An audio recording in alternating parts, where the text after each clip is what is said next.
আল্লাহ রাব্বুল আলামিন বলছেন কোরআনে কারীমের ভিতরে, বান্দা তোমরা জানতে চাও, ও নবী আপনার কাছে তারা জানতে চায়, ওয়া ইজা সাআলাকা ইবাদি আন্নী ফাইন্নী করিব উজিবু দাওয়াতাদ দাঈ ইজা দাআন। আল্লাহ রাব্বুল আলামিন বলেন, তারা প্রশ্ন করবে আমি রব, আমি আল্লাহ কোথায়? আপনি তাদেরকে বলে দেন আমি আল্লাহ রাব্বুল আলামিন করিব, আমার বান্দার খুব নিকটে, আমার বান্দা আমার কাছে চাইতে দেরি, বলতে দেরি, আমি আল্লাহ তাদের দোয়া কবুল করতে দেরি করি না। সুবহানাল্লাহ। করিব, খুবই নিকটে আমার রব আল্লাহ। আপনারা বলবেন হুজুর নিকটে হলে আল্লাহকে দেখা যায় না কেন? আল্লাহ রাব্বুল আলামিন বলেন, ফালা লা তুদরিকুহুল আবসার ওয়া হুয়া ইউদরিকুল আবসার ওয়া হুয়াল লাতীফুল খবীর। তাকে দেখা যায় না, বরং তিনি আমাদেরকে দেখেন। আমরা যখন নামাজে আল্লাহকে সিজদা দিই, আল্লাহর কুদরতি কদমে দিই, আল্লাহকে দেখার মতো চোখ আমাদের নাই, কিন্তু আমাদেরকে যিনি দেখেন তিনি কে? আল্লাহ আমাদের নিকটে আছে, অর্থাৎ আল্লাহর ক্ষমতা, আল্লাহর দেখুনি, আল্লাহর সব কিছু আমাদের সাথে আছে। আমার মুসলমান ভাইয়েরা, এখন আল্লাহকে কিভাবে খুঁজে পাবো?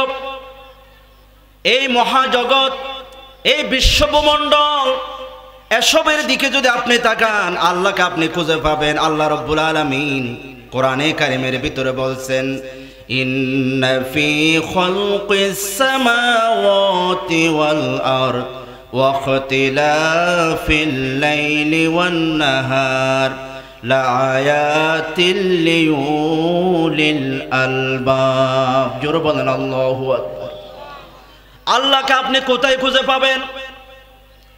ও আমার অন্যান্য ধর্মাবলম্বী ভাইয়েরা, আপনারা শোনেন, আল্লাহ, আপনারাও বলেন আল্লাহ একজন আছে, ভগবান আছে, গড আছে, একজন আছে। আমরা তাকে কোথায় খুঁজে পাবো? আমরা আজকে তাকে খুঁজবো। আপনারাও শুনেন আল্লাহ কোথায়? আল্লাহ পাক বলেন, আমি আসমান জমিন আকাশ মণ্ডলী পৃথিবীর সৃষ্টিতে এবং দিন এবং রজনীর, দিন এবং রাতের যে পরিবর্তন, এসবের মধ্যে একটা নিদর্শন আছে। যারা বুদ্ধিমান, যাদের চোখ রয়েছে, তারা দেখতে পাবে আকাশ ভূমণ্ডল, এই পৃথিবী, এই জমিন, রাত হয় দিন হয়, এগুলো অনর্থক ভাবে হয় না। এগুলোর পিছনে একজন কারিগর আছেন, তিনি কে? একজন কারিগর আছে, অনর্থক এগুলো হয় না। এই যে লাইট জ্বালাচ্ছে, এর পিছনে ডেকোরেশন, জেনারেটর, এই যে অন্ধকার হয়ে যাবে বন্ধ করে দিলে, এর পিছনে একজন কারিগর আছেন। মিটারে সুইচ দিলে বন্ধ হয়ে যায়, কারিগর আছে। রাত হয় দিন হয়, বিশাল এই পৃথিবী ভূমণ্ডল, অনর্থক ভাবে এগুলো পরিচালনা হয় না। কেউ না কেউ এর পিছনে একজন কেউ না কেউ আছেন। এই জন্য আমার মুসলমান ভাইয়েরা, আল্লাহর পরিচয়, আল্লাহর অস্তিত্ব, আমরা শুধুমাত্র আল্লাহর নিদর্শন, আল্লাহর কুদরত, আল্লাহর বিভিন্ন নিদর্শনের মধ্যে আমরা তাকে খুঁজে পাবো, আমরা চিন্তা করব। এই জন্য আল্লাহ রাব্বুল আলামিন, আমরা চিন্তা করার জন্য, আল্লাহকে খুঁজে পাওয়ার জন্য বিভিন্ন দৃষ্টান্ত, বিভিন্ন নমুনা আমাদের সামনে আল্লাহ তাআলা তুলে ধরলেন। আল্লাহ পাক বলেন, আলাম তারা আন্নাল্লাহা আনজালা মিনাস সামাই মাআ ফাআখরাজনা বিহি সামারাতিন মুখতালিফান আলওয়ানুহা ওয়া মিনাল জিবালি জুদাদুন বিদুন ওয়া হুমরুম মুখতালিফুন আলওয়ানুহা ওয়া গরাবিবু সুদ। জোরে বলেন আল্লাহু আকবার। আল্লাহ পাক বলেন, তোমরা কি দেখো না? আপনারা কি দেখেন না? তোমাদের কি চোখ নাই? আল্লাহ তাআলা বলেন, আকাশ থেকে বৃষ্টি নাজিল হয়, আকাশ থেকে আল্লাহ পাক বৃষ্টি নাজিল করেন। একটু চিন্তা করো, গবেষণা করো। আপনি কি খেয়াল করে দেখেছেন, এই যে আপনাদের উপরে মাঝে মধ্যে বৃষ্টি হয়, এই বৃষ্টির পানিগুলো কিন্তু সমুদ্র থেকে যায়। তাপের কারণে সমুদ্র থেকে আপনি চিন্তা করেছেন সমুদ্র থেকে আপনার 5 তলা বিল্ডিংয়ে পানি তোলার জন্য মোটর লাগে, 5 তলা বিল্ডিংয়ে পানি যায় তারপর নিচে আসে। কিন্তু আপনি কি চিন্তা করেছেন এই সমুদ্রের পানিগুলো কে আকাশে তোলে, আবার সে পানিগুলো রিফারিং করে আবার কে জমিনে ফেলে? তিনি কে? কেউ না কেউ আছেন এর পিছনে।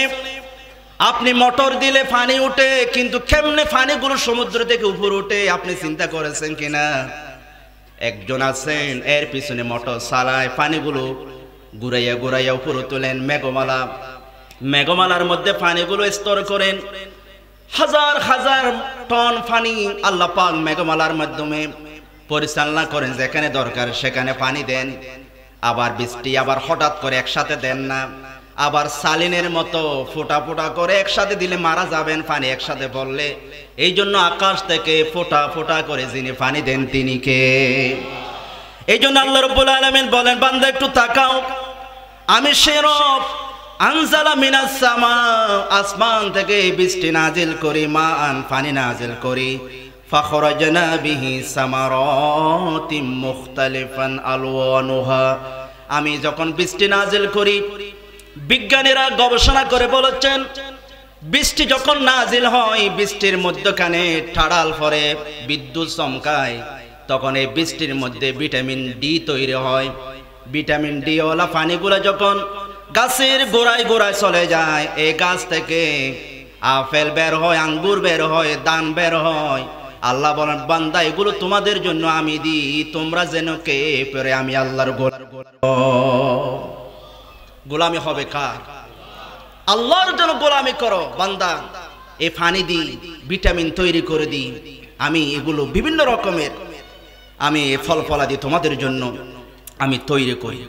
সম্মানিত মুআজ্জিজ হাজিরিন, ফল ফলাদি আল্লাহ পাক তৈরি করেন, ফল ফলাদি পানি দিই। আপনি কি চিন্তা করেছেন যে মাটির নিচে একটা বিচি আপনি রোপণ করেছেন, শিম বিচি, এই বিচিটা ফেটে ফেটে যখন একটা গাছ সারা বের হয়, সারাটা কিন্তু নরম, আপনি একটা এভাবে টোকা দিলে ভেঙে যাবে। আপনি একটু চিন্তা করিয়েন যে মাটির ভিতর থেকে সারাটা বের হচ্ছে, মাটিটা কিন্তু খুব শক্ত।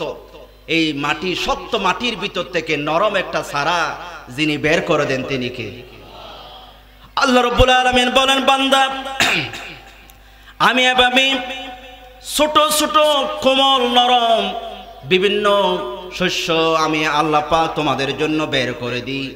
তোমরা কি মনে করো নাকি এই ফসল, এই শস্যটি এমনি এমনি হয়ে গেছে, বিচিটা ফেলে দিয়ে এসেছে, এমনি এমনি একটা গাছ হয়ে গেছে? নিশ্চিত এর পিছনে একজন কারিগর আছেন, তিনি কে? আর জোর বলতে হবে, তিনি কে? ইমানের প্রশ্ন আজকে। এসব এর পিছনে একজন কারিগর আছে। অনর্থক এগুলো হয় না, একজন নিশ্চিত আছেন। আল্লাহ রাব্বুল আলামিন বলছেন এগুলো অনর্থক হয় না, এর পিছনে একজন কারিগর আছে। বান্দা একটু চিন্তা করো, বান্দা একটু গবেষণা করো, এগুলার মধ্যে আমি আল্লাহকে তোমরা খুঁজে পাবা। হযরতে ইমাম আহমদ ইবনে হাম্বল রহমতুল্লাহি আলাই, ইমাম আহমদ ইবনে হাম্বল রহমতুল্লাহি আলাই স্যার ইমামের একজন, তাকে প্রশ্ন করা হলো, আপনি কি মুসলমান? এই প্রশ্নটা যখন তাকে করা হলো, তিনি বললেন, হ্যাঁ আলহামদুলিল্লাহ আমি মুসলমান। আপনাদেরকে সোয়ালকবাসী, আপনাদেরকে যদি প্রশ্ন করা হয় আপনারা কি মুসলমান, উত্তর কি হবে? হাত তুলে বলেন আমরা কি। আরো জোরে বলেন, জোরে বলেন আলহামদুলিল্লাহ, আমরা সবাই কি? ইমাম আহমদ ইবনে হাম্বলকে বলা হলো, আপনি মুসলমান? হ্যাঁ আমি মুসলমান আলহামদুলিল্লাহ। প্রশ্ন করা হলো, আপনি যে মুসলমান, মুসলমান কাকে বলে আপনি বলেন তো দেখি। তখন আহমদ ইবনে হাম্বল বলেন যে আল্লাহর তাওহীদ, একত্ববাদকে বিশ্বাস করে, আল্লাহ আছেন, আল্লাহ এক, একথা যারা বিশ্বাস করে মেনে চলে তারাই হচ্ছে মুসলমান, ঠিক কিনা? তাওহীদের মধ্যে আল্লাহর একত্ববাদ, সাথে সাথে রাসূলের রিসালাত, এগুলোকে যারা মেনে নেয় তারা হচ্ছে মুসলমান। তখন বলা হলো, আপনি যে আল্লাহকে মানেন, আল্লাহকে আপনি দেখছেন, আপনি বিশ্বাস কেমনে করলেন আল্লাহ যে আছে? ইমাম আহমদ ইবনে হাম্বল বলেন, আপনি কিভাবে, তাকে বলা হলো আপনি কিভাবে বুঝলেন এই যে আকাশ বাতাস এগুলো আল্লাহ সৃষ্টি করেছে? কিভাবে বিশ্বাস করলেন আল্লাহ আছে? আপনি কেমনে বুঝলেন? ইমাম আহমদ ইবনে হাম্বল বললেন, উনি তো গ্রাম্য মানুষ, যদি দলিল দিয়ে বুঝবে না, আমাকে একটু যুক্তি দিয়ে বোঝাতে হবে। তখন তিনি বললেন, আমি একটা আশ্চর্যজনক একটা ঘটনা থেকে আমি আমার রব আল্লাহকে আমি খুঁজে পেয়েছি। আশ্চর্যজনক একটা ঘটনা। ঘটনাটা কি? তখন ইমাম আহমদ ইবনে হাম্বল বললেন, আমি দেখেছি একটা গড়, গড়টা হচ্ছে রূফার একটা গড় দেখেছি। গড়টা খুবই বান্দা, মানে বাহির থেকে কোনো বাতাস ভিতরে ঢুকে না। আবার দেখলাম এই গড়ের মধ্যে আবার একটা স্বর্ণের একটা প্রলেপ আছে, স্বর্ণের একটা রুম, স্বর্ণের রুমের মধ্যে আবার সাদা প্রলেপ আছে, সাদা দিয়ে আবার ঢাকা। আমি দেখলাম এই গড়ের মধ্যে কোনো বাতাস যায় না, কেউ ঢুকার কোনো ব্যবস্থা নাই। কিন্তু দেখলাম এই বন্ধ গড় থেকে হঠাৎ করে গড়টা ফেটে গেছে, গড় থেকে একটা জীবন্ত প্রাণী বেরিয়ে গেছে। যেরকম আল্লাহু আকবার।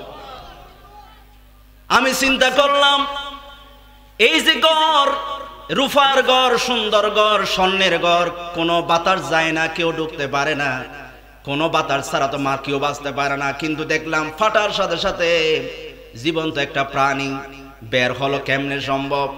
আবার প্রাণীটা মানুষের মতো বেকুব না, মানুষ জন্ম নেওয়ার পরে তো বেকুব, কিছু খেতে জানে না, কাঁদা শুরু করে।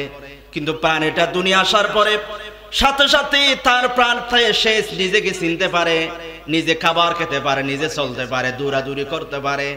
আমি বুঝলাম এই বদ্ধ ঘরের ভিতরে কেউ ঢুকে নাই, এই জীবন্ত একটা প্রাণী বের হয়ে গেল। আবার প্রাণীটাকে খাওয়ার সিস্টেম কেউ একজন শিক্ষা দিল। আমি নিশ্চিত বুঝতে পারলাম এই যে ঘরের ভিতরে প্রাণীটাকে ধীরে ধীরে তিলে তিলে বড় করলেন, তার পিছনে একজন নিশ্চিত কারিগর আছে, তিনি আমার রব আল্লাহ। এটা হচ্ছে ডিমের উদাহরণ। তিনি বলেন, আমি ডিম থেকে শিখলাম, আমার রবকে চিনলাম ডিম থেকে। জোরে বলেন, কি থেকে? আরে জোরে বলেন। ডিম আপনাদের সোয়ালকে আছে না নাই? ডিম নিবেন, ডিম নেওয়ার পরে চিন্তা করবেন এত সুন্দর প্রলেপ। মুরগি যখন এটার উপর তা দেয়, যখন গরম বাপ দেয়, এই ডিমের উপরে আস্তে আস্তে ডিমটা যখন ফেটে যায়, কেউ ভিতরে ঢুকে নাই, কেউ এখানে একটা প্রাণী সৃষ্টি করে দেয় নাই। এই ভিতরে সুন্দর করে একটা জীবন্ত প্রাণী বেরিয়ে গেল, মুরগির বাচ্চা। বের হওয়ার পর নিজে নিজে খাওয়ার শুরু করলো। আমি বুঝলাম এর পিছনে অনর্থক ভাবে প্রাণীটা সৃষ্টি হয় নাই, নিশ্চিত এর পিছনে একজন কেউ না কেউ কোনো কারিগর আছে। তিনি কে? আর ছেলে বলতে হবে তিনি কে?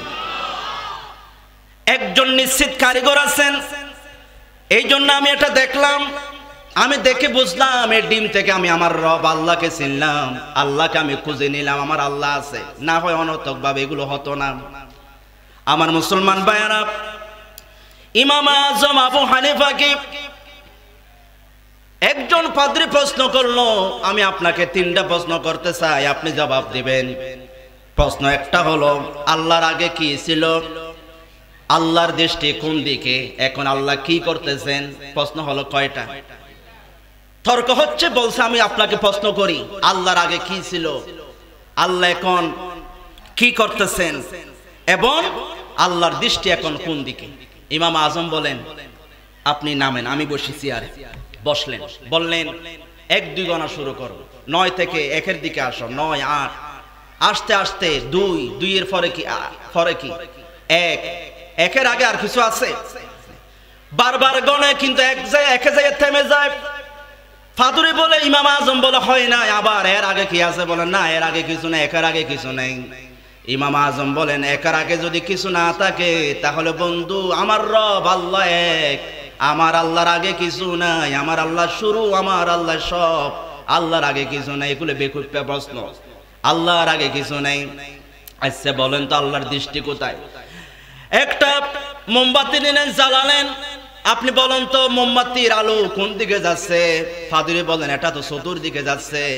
তখন ইমাম আজম বলেন, ভাই আপনি ভালো করে শুনে, মোমবাতির আলো যদি চতুর্দিকে যায় তাহলে আমার রবের দৃষ্টি চতুর্দিকে, আমার আল্লাহ একদিকে নয়, আমার আল্লাহ সবার দিকে দৃষ্টি রাখেন। সুবহানাল্লাহ। এখন আল্লাহ কি করেন? ইমাম আজম বলেন, আমার আল্লাহ কি করেছেন দেখবানি? আপনাকে চেয়ার থেকে নামাই আমাকে চেয়ারে বসাইছেন। আমার রব হলেন তিনি যিনি পরম দম্ভ অহংকার স্বৈরাচারকে ক্ষমতা থেকে নামাইয়া মাজলুমের বিজয় দেন। তিনি হচ্ছেন আমার আল্লাহ। যেরকম ঠিক কিনা? সে রব মালিকাল মুলক, সমস্ত রাজত্বের মালিক, ক্ষমতার মালিক, সমস্ত গর্ব অহংকারকে আমার আল্লাহ এক সেকেন্ডে দুলিশাত করে দিতে পারেন। তিনি আমার রব। ঠিক কিনা বলে? সম্মানিত মুআজ্জিজ হাজিরিন, তিনি হচ্ছেন আমার রব। ইমাম আজম ডক্টর উমর সুলাইমান বলেন, লিখেছেন একটা ঘটনা লিখেছেন, নাস্তিকদের সাথে তর্ক হবে, নাস্তিকদের সাথে তর্ক হবে, আল্লাহ আছে কি নাই প্রমাণ দিতে হবে, আল্লাহ যে আছে প্রমাণ দেন। নাস্তিকরা মানে না, প্রায় 23%। ওরা আল্লাহকে মানে না, বলে এগুলো এমনি এমনি হয়ে গেছে, অনর্থক হয়ে গেছে, এগুলো অটোমেটিক হয়ে গেছে। ইমাম আজমের কাছে এরকম একটা তর্ক অনুষ্ঠান, একটা প্রোগ্রাম হবে, টাইম দিছে মনে করেন 8টা। যারা নাস্তিকরা ওরা বসে গেছে, 8টা হয়ে গেছে, ইমাম আজম আবু হানিফা আসে না, 8:30 হয়ে গেছে, আসা পলাদি দিলাম, এই জন্য ছোট ছোট দাঁত দিলাম।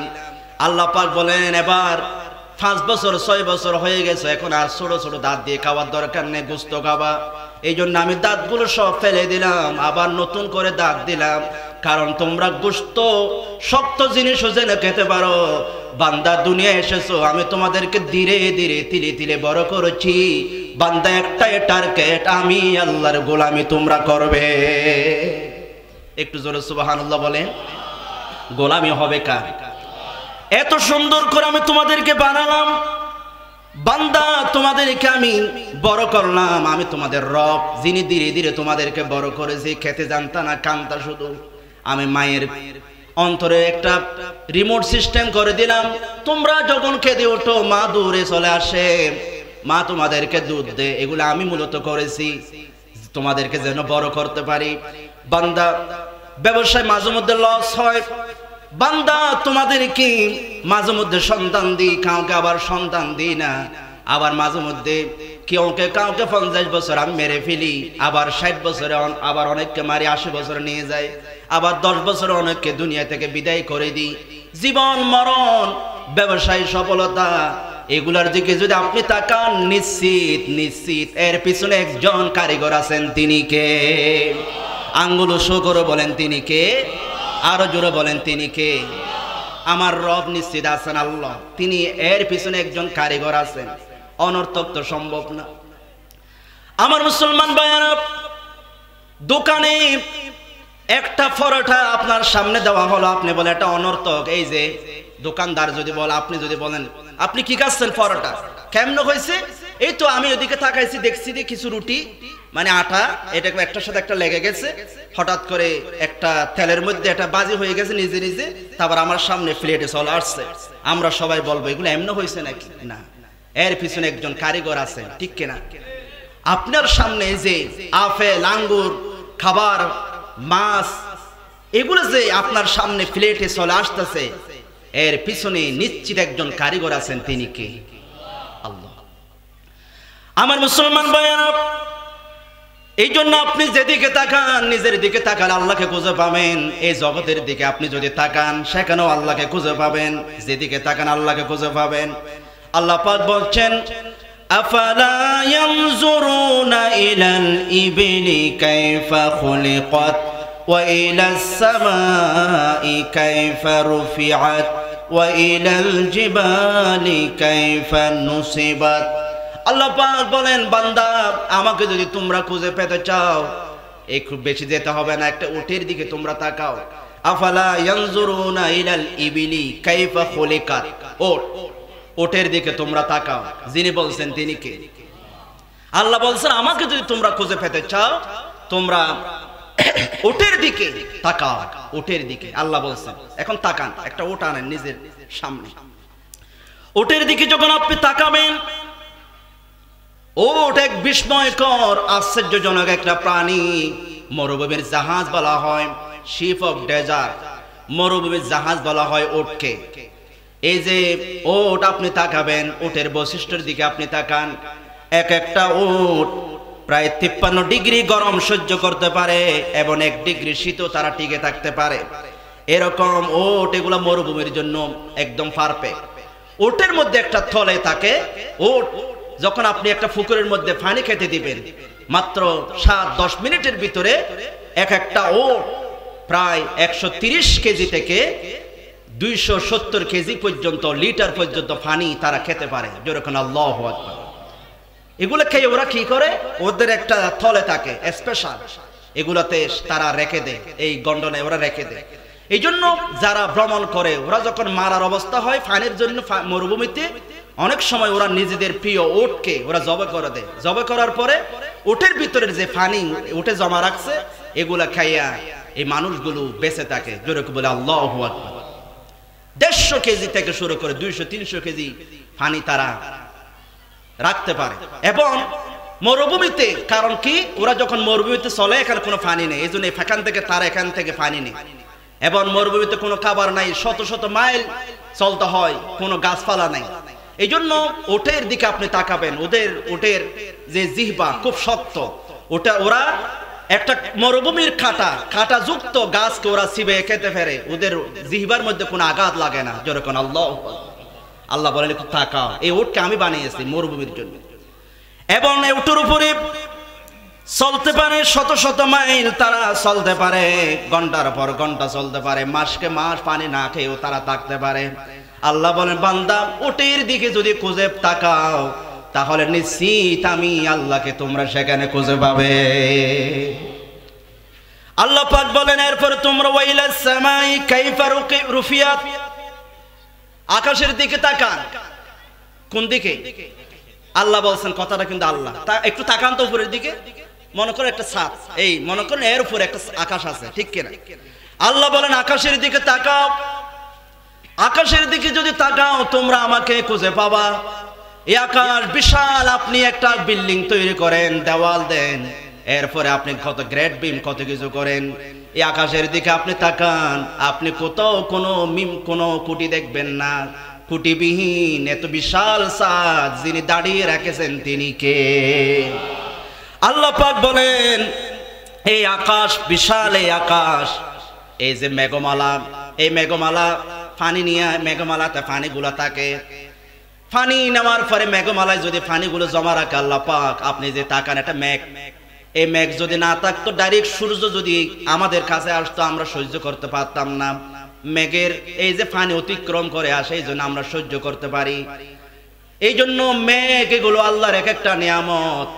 এই যে বিশাল এই পৃথিবী, আপনি এদিকে তাকান, এই পৃথিবীতে 7টি মহাদেশ আছে, 7টি মহাদেশ, 5টি মহাসাগর আছে, 45টি সাগর আছে। পৃথিবীর বিশাল এই পৃথিবী, এই পৃথিবীর সে আপনি সকালবেলা সূর্যের দিকে তাকাবেন, এত বড় মনে হয়, কিন্তু বিজ্ঞানীরা গবেষণা করে বলছেন, এই সূর্যটা, এই বিশাল এই পৃথিবী, 200-র উপরে যে দেশ আছে, 7টি মহাদেশ আছে, 5টি মহাসাগর আছে, এক একটা সাগর, আটলান্টিক মহাসাগর 36,000 ফিট, এই বিশাল এই মহাসাগর, এই যে পৃথিবী, আবার পৃথিবীর যে মাটি, এই মাটির চেয়ে আরো 3 গুণ বেশি আছে পানি। এই বিশাল এই পৃথিবীর চেয়ে সূর্য 1 নয় 2 নয়, বরং 13 লক্ষ গুণ বড়। জোরে বলেন, কয় গুণ বড়? আরো জোরে বলেন। আপনি কেন ছোট দেখা যায়? কারণটা হলো এই সূর্যটা পৃথিবী থেকে প্রায় 15 কোটি মাইল দূরে, 15 কোটি মাইল দূরে সূর্যটা পৃথিবী থেকে, এই জন্য ছোট দেখা যায়, কিন্তু পৃথিবী থেকে 13 লক্ষ গুণ বড়, বিশাল এই সূর্যটা। আমার মুসলমান ভাইয়েরা, এইরকম সূর্য, এই যে মহাবিশ্ব, আল্লাহর যে মহাবিশ্ব, এই মহাবিশ্বে প্রায় 200 বিলিয়ন ছায়াপথ আছে। এক একটা ছায়াপথে 200 বিলিয়ন নক্ষত্র আছে। 200 বিলিয়ন ছায়াপথ, এক একটা ছায়াপথে 200 বিলিয়ন নক্ষত্র, গ্রহ, সূর্যের মতো। এরকম 200 বিলিয়ন সূর্যের মতো এক একটা ছায়াপথ, এরকম বিলিয়ন ট্রিলিয়ন আল্লাহ পাক ছায়াপথ দিয়ে সাজিয়েছেন, এই মহা আকাশ সাজিয়েছেন।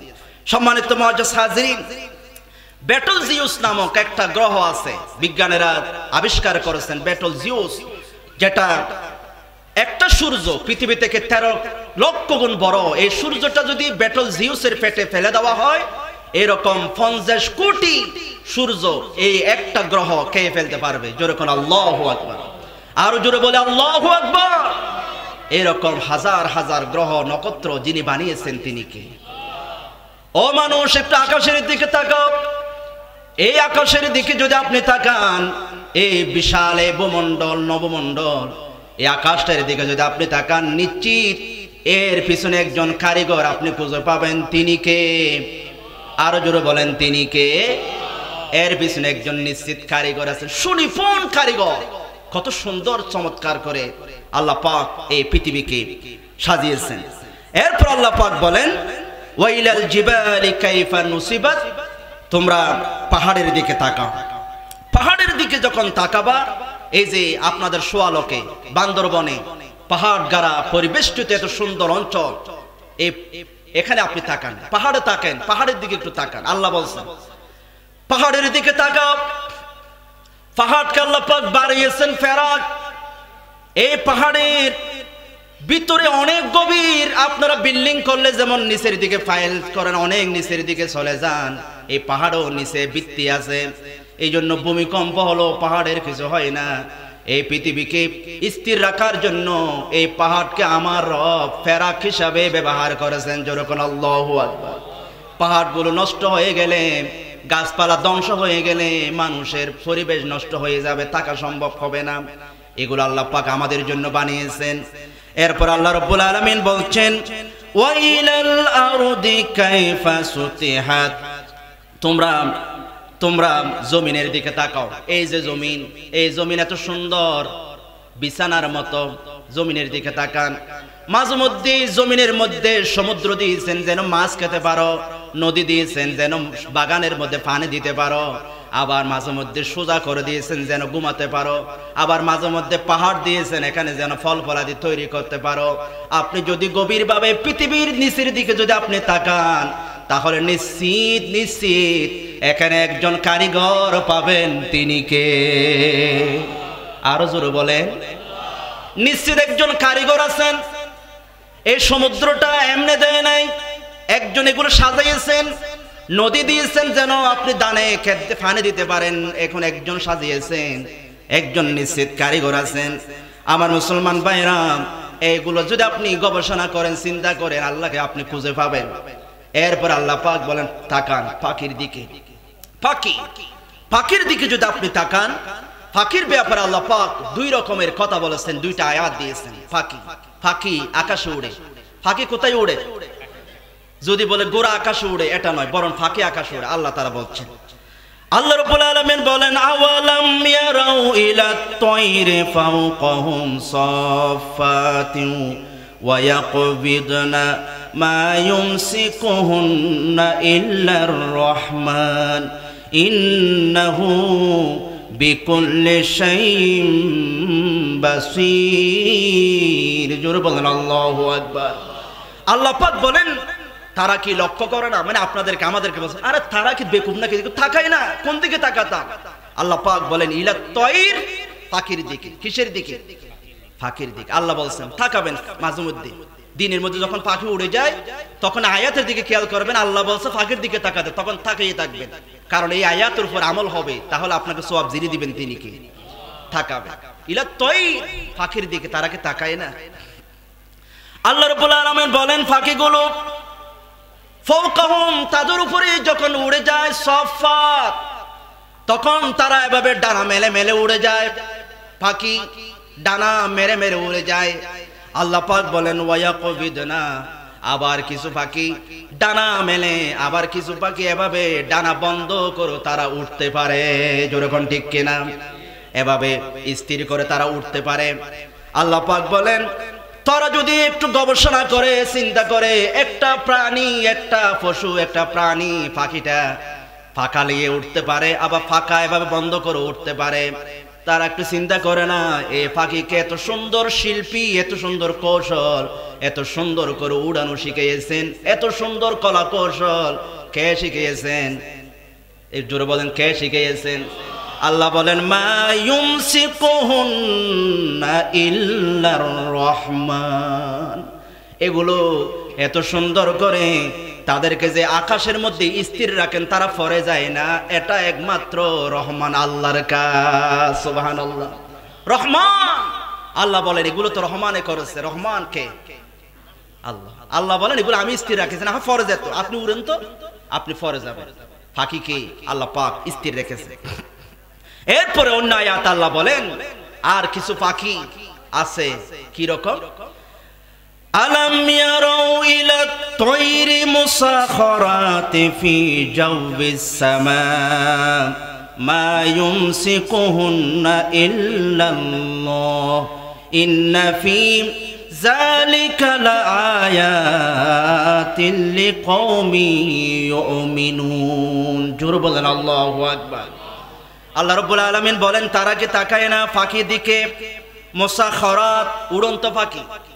উড়ন্ত পাখির দিকে যদি তারা তাকায়, ফি জাওবিস সামা, একদম খোলা আকাশের দিকে যদি তারা তাকায়, উড়ন্ত পাখির দিকে, তখন তারা দেখবে মা ইউমসিকুহুন্না ইল্লাল্লাহ, এই উড়ন্ত পাখিকে এই আকাশের মধ্যে 3000 ফিট 30,000 ফিট এত সুন্দর আকাশে এই উড়ন্ত পাখিকে স্থির রেখেছেন। আল্লাহ বলেন তিনি হচ্ছেন আল্লাহ। তিনি কে?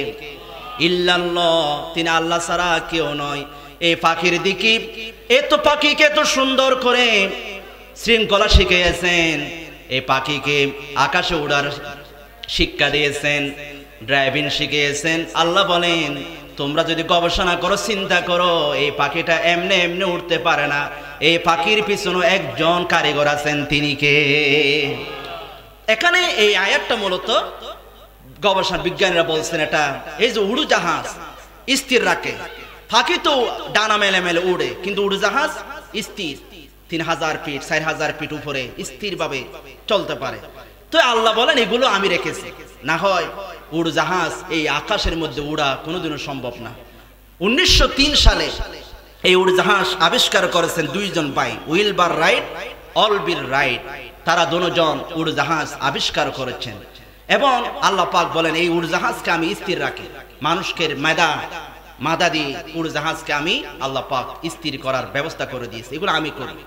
সম্মানিত মুআজ্জাজ হাজিরিন, এরপর আপনি সমুদ্রের দিকে তাকান, বিশাল বিশাল জাহাজ মালয়েশিয়া থেকে, বিদেশ থেকে, আমেরিকা থেকে, ইউরোপ থেকে মাল নিয়ে চট্টগ্রাম বন্দরে নোঙ্গর করে বিশাল জাহাজ।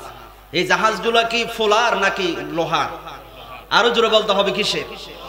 আপনি একটা লোহা যদি পানিতে ফেলেন ডুবে যাবে, আবার টনকে টন মনকে মন লোহা আমার আল্লাহ আবার পানির মধ্যে বাসায়া বাসায়া বিশাল সমুদ্রে পার করে চট্টগ্রাম বন্দরে নিয়ে আসেন এই শিপকে, জাহাজকে। আল্লাহ বলেন আমি যেমন পানি উপরে এই জাহাজকে আমি বাসাতে পারি, আবার আমি মাঝে মধ্যে জাহাজকে আমি আবার সমুদ্র ডুবাই দিতে পারি। ঠিক কিনা? আল্লাহ তাআলা বলেন সূরা ইয়াসিনে, সকালবেলা ডুলে ডুলে পড়ছেন, খেয়াল করেন নাই? আল্লাহ তাআলা বলেন নাশানু গরিকুহুম ফালা সারিখা লাহুম ওয়ালা হুম ইউনকাযুন। আল্লাহ পাক বলেন আমি আল্লাহ পাক সমুদ্রের জাহাজগুলোকে মাঝে মধ্যে নুগরিকুম মানে ডুবাইয়ে দিই, আবার মাঝে মধ্যে আমি স্থির করি, আবার পানির ভিতরে আমি চলতে দিই। এই জন্য আমার আল্লাহ দৃষ্টান্ত দিয়েছেন টাইটানিক। 1912 সালে 15 এপ্রিল টাইটানিক, ইংলিশে আমরা অনেকবার পড়েছি। টাইটানিক একটা শিপ বানাইছে বিশ্বের সেরা একটা জাহাজ। এই জাহাজে প্রায় 2224 জন যাত্রী নিয়ে এই জাহাজ যখন আমেরিকার দিকে মানে যাওয়া শুরু করেছে, ভ্রমণ শুরু করেছে, যিনি বানিয়েছেন জাহাজ বানানোর পরে তিনি বলছেন, গর্ব করে বলছেন এই জাহাজটা হচ্ছে আনসিনকেবল। মানে সিনকেবল মানে ডুবন্ত, আনসিনকেবল মানে অডুবন্ত। কোনোদিনও আমার জাহাজ ডুববে না। যিনি বানিয়েছেন তিনি গর্ব করে বলছেন। আমার আল্লাহ বলেন তুমি আমাকে এখনো চিনো নাই, বানাইছো আবার বলছো ডুববে না। আমি আল্লাহ ডুব দেখাই দিব কেমনে ডুবে। প্রথম যাত্রায় 2224 জন যাত্রী নিয়ে এবং ক্রুদেরকে নিয়ে প্রথম যাত্রায় একটা সমুদ্রের ভিতরে একটা বরফের পাহাড়ের সাথে ধাক্কা খেয়ে পড়ে গেছে। আল্লাহ বলেন তারা যখন ডুবে যাবে ওয়ালা হুম ইউনকাজুন, তখন তারা কোনো সাহায্য পাবে না। এটার মধ্যে লেখা আছে এই জাহাজের ব্যাপারে, কনকর নামে একটা শিপ, মাত্র বেশি দূরে না, ওনাকে এত সিঙ্গেল দিচ্ছে, ওরা আসে নাই। আল্লাহ বলেন এগুলো সব আমার খেলা, তুই যে অহংকার করেছিস ডুববে না, আমি আল্লাহ দেখাই দিয়েছি পৃথিবীকে, ইতিহাস করে দিয়েছি। টাইটানিক বলছিল ডুববে না, আমি আল্লাহ ডুবিয়ে দিয়েছি। ঠিক কিনা বলেন? এর পিছনে একজন কারিগর আছেন, তিনি কে? আরো জোরে বলতে হবে, তিনি কে? আল্লাহ। আমার মুসলমান ভাইয়েরা, সমুদ্রের দিকে তাকান। কানাডার একজন বিজ্ঞানী, তিনি বলেছেন আমি সমুদ্র বিজ্ঞান নিয়ে গবেষণা করেছি, সমুদ্র নিয়ে গবেষণা করেছি, আমি দেখেছি ভিতরে অন্ধকার, যত ভিতরে যাবেন এত অন্ধকার, আবার দুইটা ঢেউ আছে, উপরের ঢেউ, ভিতরে আরেকটা ঢেউ আছে। এই জন্য অনেক সময় বলে হুজুর কক্সবাজারে গেছে, উপরের ঢেউ বাঁচতে পারছে, ভিতরের একটা ঢেউ এসে ওনাকে ভিতরে নিয়ে গেছে। এরকম আছে না নাই? রাসূল পাক কোনোদিন নৌকা ভ্রমণ করেন নাই, কোনোদিনও সমুদ্রে যায় নাই। কানাডার বিজ্ঞানী বলেন, কোরআনে কারীমের সূরা নূরের 40 নম্বর আয়াতের দিকে যখন আমি তাকালাম, আল্লাহ পাক বলেন আউকা যুলুমাতিন ফি বাহরিন লুজ্জিন ইয়াগশাহু মাওজুন মিন ফাওকিহি মাওজুন, একটার উপর একটা ঢেউ। আমি চিন্তা করলাম মুহাম্মদ তো কোনোদিন সমুদ্রে যায় নাই, তখন তো আবার ডুবুরিও ছিল না, ভিতরে যেয়ে পরীক্ষা করবে। মুহাম্মদ যে ১৫০০ বছর আগে সমুদ্র বিজ্ঞান নিয়ে যে তথ্যগুলো দিয়েছে, এটা মুহাম্মদের বানানো নয়, এটা নিশ্চিত আমার আল্লাহ আকাশ থেকে পাঠিয়েছে। এই বিজ্ঞানীটা কলমা পড়ে মুসলমান হয়ে গেলেন। যেরকম আল্লাহু আকবার। সম্মানিত মুআজ্জাজ হাজরিন, তাহলে আমরা আল্লাহকে খুঁজে পাবো প্রতি সৃষ্টিতে। কোরআনের দিকে তাকাও। আল্লাহ রাব্বুল আলামিন বলেন আমাকে যদি খুঁজে নিতে চাও কোরআনের দিকে তাকাও। আফালা ইয়াতাদাব্বারুনাল কুরআন ওয়ালাউ কানা মিন ইনদি গায়রিল্লাহ লাওয়াজাদু ফীহি ইখতিলাফান কাসীরা। জোরে বলি আল্লাহ, আরো জোরে বলি।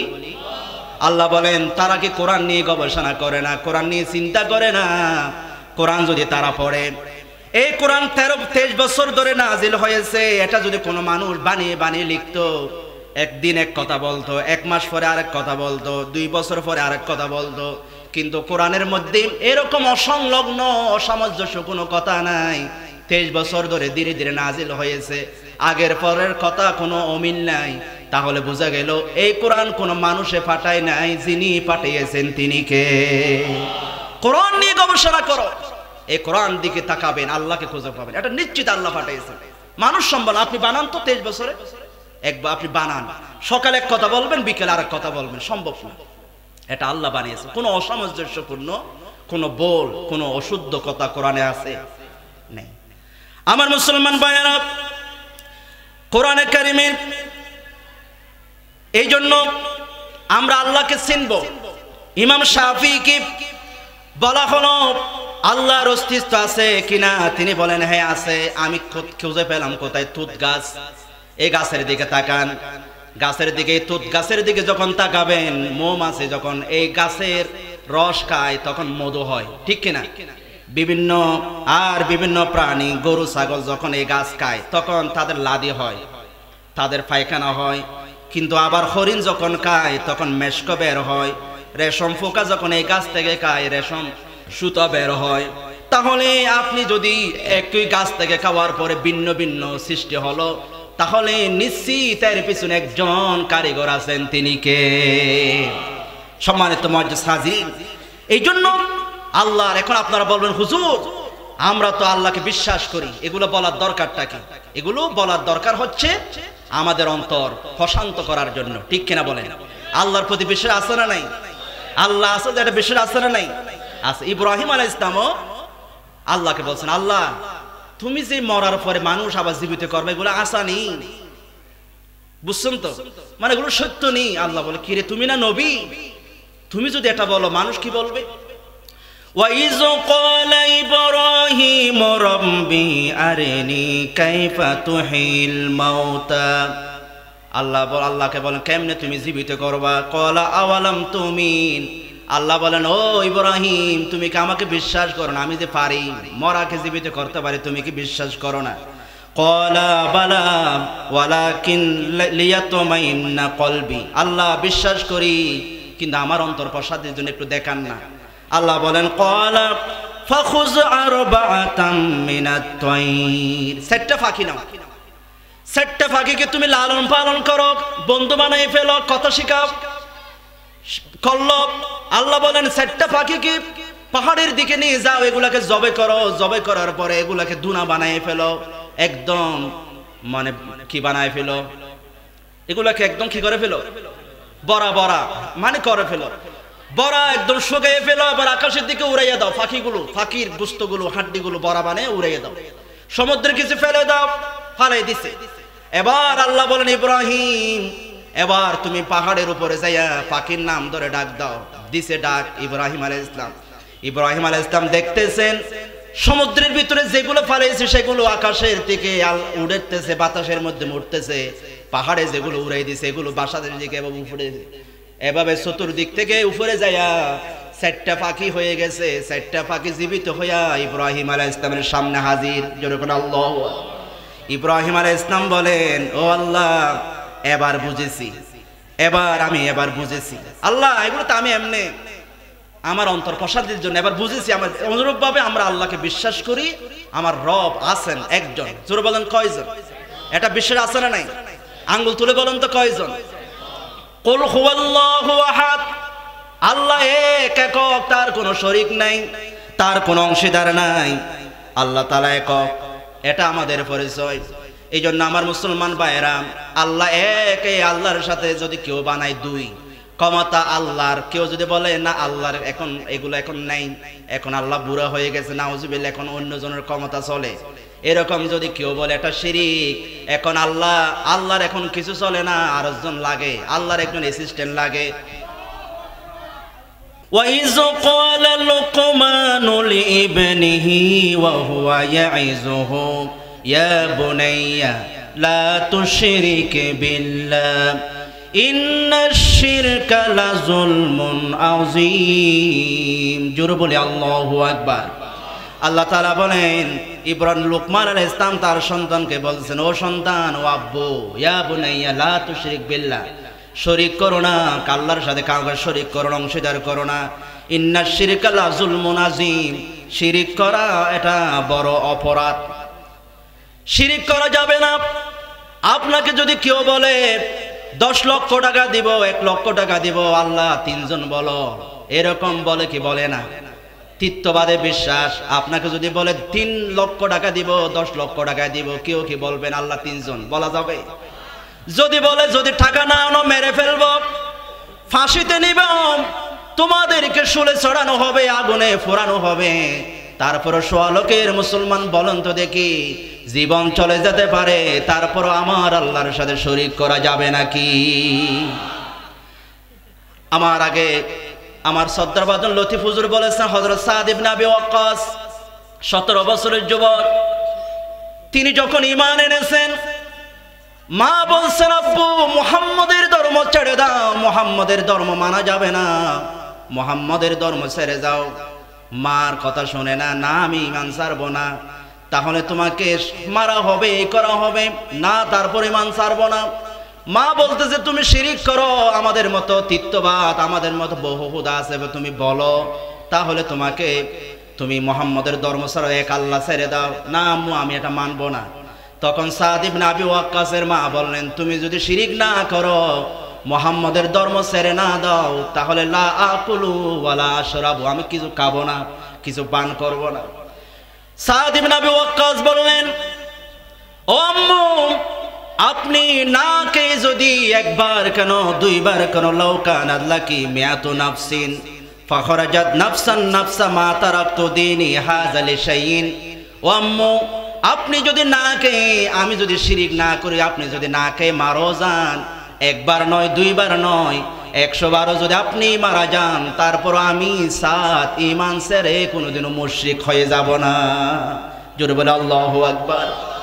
এই জন্য আমাদের ঈমান হবে সেই রকম, যত বাধা আসুক, যত জুলুম আসুক, যা কিছু আসুক, আমরা তারপর ঈমান ছেড়ে যাব নাকি? আমার মুসলমান ভাইরা, হযরত আব্দুল্লাহ ইবনে খুযাইফা সাহাবী রাদিয়াল্লাহু তাআলা আনহু, আব্দুল্লাহ ইবনে খুযাইফা তিনি রোমান সম্রাটের কাছে বন্দী হয়ে গেলেন হযরত ওমরের সময়ে। তিনি যখন বন্দী হয়ে গেলেন, আব্দুল্লাহ ইবনে খুযাইফা সাহাবী বড় প্রিয় সাহাবী রাসূলের। রোমান সম্রাট যখন শুনলেন একজন সাহাবী গ্রেফতার হয়েছে, ওনাকে নিয়ে আসলেন। এই আব্দুল্লাহ, মুসলমান আল্লাহ কয়জন? একজন। এক কথা শোনো, এগুলো বাদ দাও তো, এগুলো এক আল্লাহ বলে, এগুলো নাম না। কত মায়ের খাইছো, কত নির্যাতন। এখন এক কাজ করো, আমাদের দিকে চলে আসো, আমাদের ধর্ম মানো, আল্লাহর সাথে শিরিক করো, তাহলে তোমাকে কি দেওয়া হবে? আমার মেয়ে সুন্দরী, বিশ্ব সুন্দরী আমার মেয়েকে তোমার সাথে বিয়ে দেওয়া হবে। রোমান সম্রাট প্রস্তাব দিছে।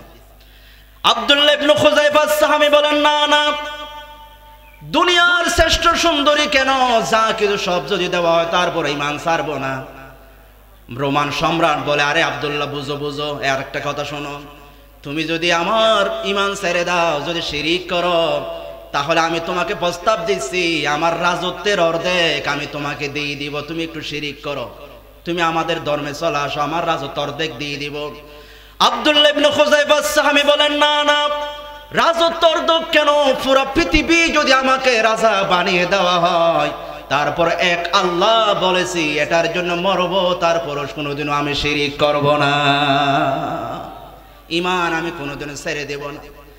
আব্দুল্লাহ ইবনে খুযাইফার উপর রাগ করলো, এই ওনাকে আগুন জ্বালাও। কয়লা আনা হলো, তেল দেওয়া হলো, গট গট করে যখন তেল জ্বলতেছে ফুটতেছে, আব্দুল্লাহ এখানে ফেলে দেওয়া হয়। একজনকে ধাক্কা মেরে ফেলে দিয়েছে, হাড্ডিগুলো আলাদা হয়ে গেছে। আব্দুল্লাহ, ঈমান ছেড়ে দাও, শিরিক করো, তোমাকে এখানে ফেলে দেওয়া হবে আগুনের মধ্যে, এই তেলের মধ্যে। আব্দুল্লাহ কিছু বলতেছে না। ধাক্কা ধরে যখন এই কয়লার দিকে, তেলের দিকে, গট গড়ে তেলের দিকে যখন নিয়ে যাচ্ছে, আব্দুল্লাহ ইবনে খুযাইফা চোখ দিয়ে জার জার করে পানি আসতেছে। রোমান সম্রাট বলে, নিয়ে আসুন, মনে হয় ঈমান ছেড়ে দিবে, শিরিক করবে। ও আব্দুল্লাহ, কাঁদো কেন, ঈমান ছাড়বানি? আব্দুল্লাহ ইবনে খুযাইফা বলেন, ও রোমান সম্রাট, আমি মরণের ভয়ে কাঁদতেছি না, শুধু একটা কারণে কাঁদি, আমার আল্লাহর জন্য, নবীর জন্য, এক আল্লাহর জন্য। আমি যদি এখন পরে যাই, মারা যাবে, একবার মরব। আমার রব আল্লাহ যদি আমাকে 100টা জীবন দিতেন, আমি 100 বার মরতে পারতাম, 100 বার শহীদ হতে পারতাম, তারপরও ঈমান আমি কোনোদিনও দিতাম না। জোর বলে আল্লাহু আকবার, আর জোর বলে আল্লাহু আকবার। এই জন্য বন্ধু, আমাদের জীবন চলে যাবে, আমাদের মরণ আসবে, ফাঁসির কেষ্ট যদি যত হয়, তারপরে মুসলমান কোনোদিন ঈমান ছাড়তে। এই জন্য শিরিক করা যাবে নাকি? মাজারে যাইয়া সিজদা দেওয়া যাবে নাকি? কোনো বাবার কদমে সিজদা দেওয়া যাবে নাকি? বাবা আমাকে একটা ছেলে দাও, এরকম বলা যাবে? একমাত্র সন্তান যিনি দেন তিনি কি? ইন্নাল্লাহা লা, আল্লাহ তাআলা বলেন, ইন্নাল্লাহা ইয়াগফিরুয যুনুবা, সমস্ত গুনাহ যদি আল্লাহ মাফ করে দেন, আল্লাহ তাআলা কিন্তু গুনাহ যেটা শিরিকের গুনাহ, লা ইউশরিকু, মানে আল্লাহ তাআলা, ইন্নাল্লাহা লা ইয়াগফিরু আন ইউশরাকা, আল্লাহ তাআলা শিরিক করলে এটা ক্ষমা করেন না। এই জন্য শিরিক করলে এটা নিশ্চিত জাহান্নাম, আল্লাহ কোনোদিনও ক্ষমা করেন না। এই জন্য আমরা শিরিক করা যাবে এবং আমরা বেদাত করব না। যেটা রাসূল করে নাই, সাহাবীরা করে নাই, এগুলো আমরা করব না। এ সমস্ত বিষয় আমরা বানিয়ে বানিয়ে নিজেরা কিছু করি, এগুলা করা যাবে না। যেমন কবর দেওয়ার পরে আমরা মাজার বানাই, এগুলো নিজেরা বানাই। এবং যদি মনে করেন একটা খালি গড়া থাকলে যদি পরীক্ষাতে যাই, এটার মধ্যে কুলক্ষণ আছে, এটা এগুলো বেদাত, এগুলোর কোনো মধ্যে কুলক্ষণ নাই। খাট মাতলে যদি আমরা বলি এই খাট মারছে মানে তোমার বিপদ আছে, অথবা এটা যদি বলি এগুলো বেদাত, এগুলো কোনো ধরনের কল্যাণ অকল্যাণের সাথে কোনো সম্পর্ক। আমাদের কল্যাণ অকল্যাণ একমাত্র যিনি দেন তিনি কে? সম্মানিত মুআজ্জিজ হাজিরিন, আমি আমার আলোচনা এখানে শেষ করছি। হুজুর বসা আছেন, বিশেষ করে আমার শ্রদ্ধাভাজন চেয়ারম্যান মহোদয়কে অন্তর্বরে ধন্যবাদ, দোয়া করছি। এতক্ষণ পর্যন্ত বসে রইলেন, আল্লাহ তাআলা প্রত্যেকের হায়াতে বরকত দান করুক, সকলে বলে আমিন। আসসালামু আলাইকুম ওয়া রাহমাতুল্লাহি ওয়া বারাকাতুহু।